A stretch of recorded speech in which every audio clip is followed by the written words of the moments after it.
നമസ്കാരം. തെരഞ്ഞെടുപ്പ് അടുക്കുമ്പോൾ പലതരത്തിലുള്ള PR വർക്കുകളുമായിട്ടൊക്കെ തന്നെ ഇടതുപക്ഷ സർക്കാരിന്റെ മന്ത്രിമാരും ഒക്കെ രംഗത്തിറങ്ങുന്ന ഒരു കാലഘട്ടത്തിലൂടെയാണ് നാം കടന്നു പോകുന്നത്. അതിനിടയിലാണ് ഏതാനും നാളുകൾക്ക് മുൻപ് KSRTC ബസ് തടഞ്ഞു നിർത്തി അതിന്റെ മുന്നിൽ ഗ്ലാസിന്റെ സമീപത്തെങ്ങാണ്ട് ഒന്നോ രണ്ടോ കുപ്പികൾ ഇട്ടു എന്ന് പറഞ്ഞ് ഒരു ഡ്രൈവറെ ശാസിക്കുകയും കണ്ടക്ടറെ ശാസിക്കുകയും ഇയാൾക്കെതിരെ നടപടിയെടുക്കുകയും ഒക്കെ ചെയ്ത അത് വലിയ വാർത്തയായിരുന്നു. നമ്മൾ ആ വാർത്ത നൽകിയിരുന്നു. തീർച്ചയായിട്ടും വലിയ ഷോയാണ് കാണിക്കുന്നത്. ഇതിന് പട്ടി ഷോ എന്ന് പറഞ്ഞാൽ പോലും അത് കൂടുതലാകില്ല. ഗണേഷ് കുമാർ ഒരു നല്ല നടനാണ്.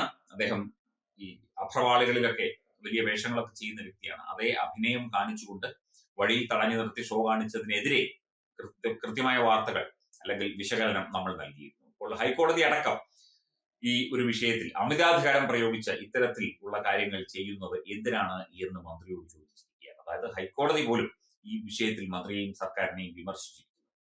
KSRTC ബസ്സുകൾ സമയത്ത് ഓടിയെത്താറില്ല, അല്ലെങ്കിൽ KSRTC ബസ്സുകളിൽ വളരെ സുഖകരമായ യാത്ര കിട്ടുന്നത് വളരെ കുറച്ച് ബസ്സുകളിൽ മാത്രം. ബസ്സുകൾ നേരാവണ്ണം കഴുകാറോ അല്ലെങ്കിൽ അതിന്റെ മറ്റു കാര്യങ്ങളോ ഉണ്ടോ എന്ന് അന്വേഷിക്കാൻ അവിടെ ആളില്ല. അല്ലെങ്കിൽ ബസ്സുകളുടെ സംവിധാനങ്ങൾ വഴിയിൽ കിടന്നാലും അല്ലെങ്കിൽ ബസ് വേണ്ട രീതിയിൽ പ്രവർത്തിച്ചില്ലെങ്കിലും ഡിപ്പോകൾ വേണ്ട രീതിയിൽ പ്രവർത്തിച്ചില്ലെങ്കിലും ചോദിക്കാനും പറയാനും ആളില്ല.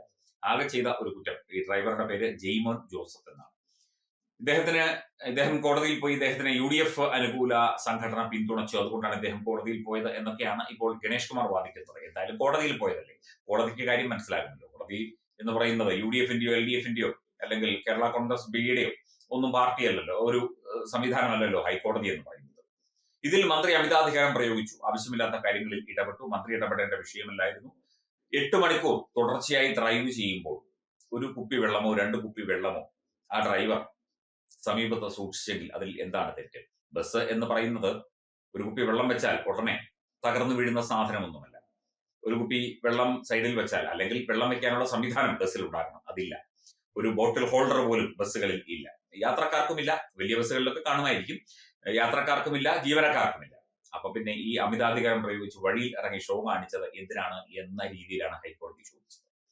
ഇത്തരം PR വർക്കുകൾ ഇനിയും തുടരും. അത് KV ഗണേഷ് കുമാറിന്റെ നേതൃത്വത്തിലാണ് ഇത്തവണ PR വർക്കുകൾ നടക്കുന്നത് എന്നാണ് കിട്ടിയ അറിവ്.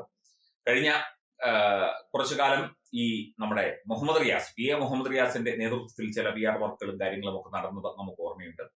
ഇത്തരത്തിൽ റോഡിലിറങ്ങി ഷോ കാണിക്കലും വഴിയിൽ ഇറങ്ങി ആളുകളെ ഇതുപോലെ തന്നെ ജീവനക്കാരെ വേരട്ടലും, ഏതോ ഒരു പരിപാടിക്ക് ആള് കൂടിയില്ല, മോട്ടോർ വാഹന വകുപ്പിലെ അല്ലാതെ പുറത്തുനിന്ന് ആരും വന്നില്ല എന്ന് പറഞ്ഞ് ആ ഉദ്യോഗസ്ഥനെയും ശാസിക്കുന്നത്.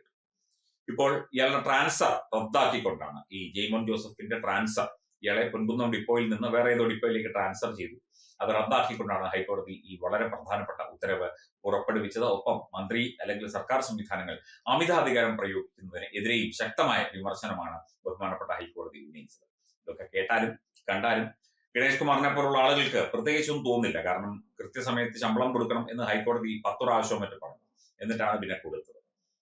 അത് പണമില്ലാഞ്ഞിട്ടായിരിക്കാം, അല്ലെങ്കിൽ സർക്കാരിന്റെ കയ്യിലോ മാനേജ്മെന്റിന്റെ കയ്യിലോ പൈസ ഇല്ലാഞ്ഞിട്ടായിരിക്കാം, അതുപോലെ. പക്ഷേ ഇത്തരത്തിൽ പാവം പിടിച്ച ഡ്രൈവർമാർക്കും കണ്ടക്ടർമാർക്കും ഒക്കെ നേരെ അന്നത്തെ കൂലിക്ക് കിടന്ന് ഈ 8-9 മണിക്കൂർ ഉറക്കമിളച്ച് ജീവൻ പണയം വെച്ച് ഡ്രൈവ് ചെയ്യുന്നവർക്ക് നേരെയൊക്കെ ഈ സുഖമായിട്ട് ബെൻസിലും അതുപോലെയുള്ള ശീതീകരിച്ച വാഹനങ്ങളിലും ഒക്കെ സഞ്ചരിക്കുന്ന മന്ത്രി, അദ്ദേഹം പണ്ടേ എങ്ങനെയാണ്, അദ്ദേഹം ബാലകൃഷ്ണപിള്ളയുടെ മകനാണല്ലോ. അപ്പൊ അദ്ദേഹത്തിന് ഇതിന്റെ ബുദ്ധിമുട്ടും കഷ്ടപ്പാടും ഒന്നും അറിഞ്ഞുകൂടാ. ആ എഞ്ചിൻ ബോക്സിന്റെ സൈഡിൽ നമ്മൾ വെറുതെ ഒന്ന് പോയി നിന്ന് നോക്കണം. ഒരു 2 മിനിറ്റിനുള്ളിൽ നിൽക്കാൻ നമ്മളെ കൊണ്ട് പറ്റില്ല. അത്രയും ചൂടാണ് ആ ഒരു ബോക്സിൽ നിന്ന് പുറത്തു വരുന്നത്. അത്രയും ചൂടത്ത് ഈ വണ്ടി ഓടിക്കൽ, ഇത്രയും ആൾക്കാരുടെ ജീവൻ കയ്യിൽ വെച്ചുകൊണ്ട് വണ്ടി ഓടിക്കുന്ന ഡ്രൈവർ ഒരു കുപ്പി വെള്ളം കുടിച്ചു, ഒരു കുപ്പി വെള്ളം സൈഡിൽ വെച്ചു എന്ന് പറഞ്ഞ് ഈ കാണിച്ച പട്ടിഷോയൊക്കെ വെറും പട്ടിഷോ മാത്രമാണ് എന്ന് മനസ്സിലാക്കാൻ കോടതിക്ക് അധികമൊന്നും ചിന്തിക്കേണ്ടി വന്നില്ല. അതനുസരിച്ച് തന്നെയാണ് ഇപ്പോൾ കോടതി ഈ വിഷയത്തിൽ ഇടപെട്ട് വിധി പറഞ്ഞിരിക്കുന്നത്. പിന്നെ UDFകാരാണ് ഇയാൾക്ക് കാശ് കൊടുത്തത് അല്ലെങ്കിൽ വക്കീലിനെ ഏർപ്പാടാക്കി കൊടുത്തത് എന്നൊക്കെ പറഞ്ഞ് അല്ലെങ്കിൽ ഗണേഷ് കുമാറിന് വേണമെങ്കിൽ അത് ന്യായം പറഞ്ഞു നിൽക്കാം. പക്ഷേ കോടതി UDFന്റെ കോടതിയല്ലല്ലോ, LDFന്റെയും അല്ല, BJPയുടെയും അല്ല. കോടതി നീതിന്യായ സംവിധാനമാണ്. ഇനിയും ഇത്തരം ഷോകളുമായിട്ട് ഇറങ്ങിക്കഴിഞ്ഞാൽ ജനങ്ങൾ കൂവി വിളിക്കത്തേയുള്ളൂ. എന്തായാലും തങ്ങളൊരു നല്ല നടനാണ്, തങ്ങളുടെ അഭിനയം എല്ലാവർക്കും ഇഷ്ടമായിരിക്കും. പക്ഷെ ഇത്തരം ഷോ കാണിച്ചാൽ അത് ശരിയായ ഒരു രീതിയായിട്ട് തോന്നുന്നില്ല. KSRTCയെ രക്ഷിക്കാൻ ഒരുപാട് ശ്രമിക്കുന്നുണ്ട് എന്നാണ് പറയപ്പെടുന്നത്. ഈ രീതിയിൽ പാവപ്പെട്ട ജീവനക്കാരെ ഇട്ട് വട്ട് തട്ടിയിട്ടാണ് KSRTCയെ രക്ഷിക്കാൻ ശ്രമിക്കുന്നത് എങ്കിൽ ജനങ്ങൾ അത് ചോദിക്കും. PR വർക്കും ആയിട്ട് ഇനിയും ഇറങ്ങിക്കഴിഞ്ഞാലും ജനങ്ങൾ അത് ചോദിക്കുക തന്നെ ചെയ്യും എന്ന് ബഹുമാനപ്പെട്ട മന്ത്രി ഒന്ന് ധരിക്കണം.